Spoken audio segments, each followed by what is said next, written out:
Metals and non-metals. The majority of elements are metals. Metals are found to the left and to the bottom of the periodic table. Non-metals are found towards the right and the top. You may have seen periodic tables at school with a staircase drawn on them, like this one in orange. That staircase is showing the dividing line between the metals and the non-metals. Metals are elements that react to form positive ions. The metals are all in the lowered numbered groups of the periodic table, which means when they react, they are more likely to lose electrons and become positive ions. Non-metals are elements that react to become negative ions.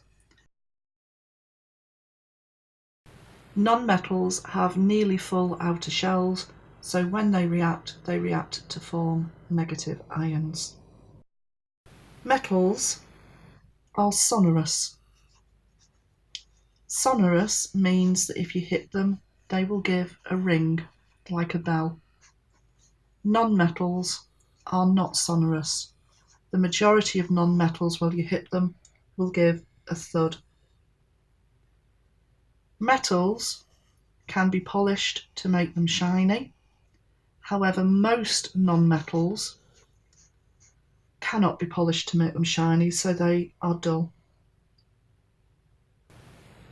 Metals are strong, which means that they are hard to break and hard to scratch.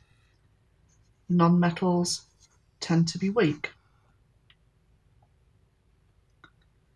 Metals are malleable, which means you can hammer them and you can bend them into a new shape.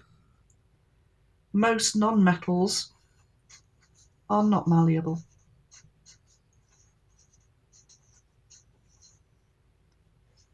Metals are ductile, which means if you pull either end, you can stretch them into wires.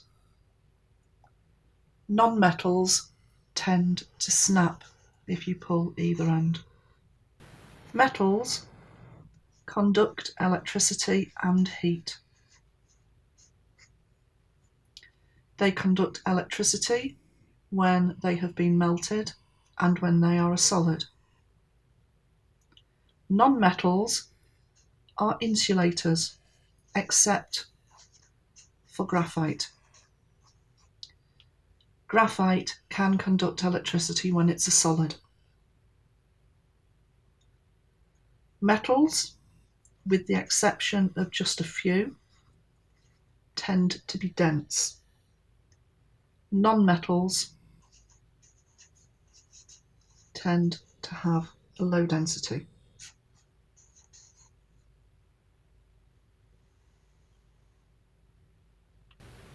Because metals have metallic bonding, which is very strong and must be broken for metals to turn into liquids or gases, metals have high melting points and boiling points.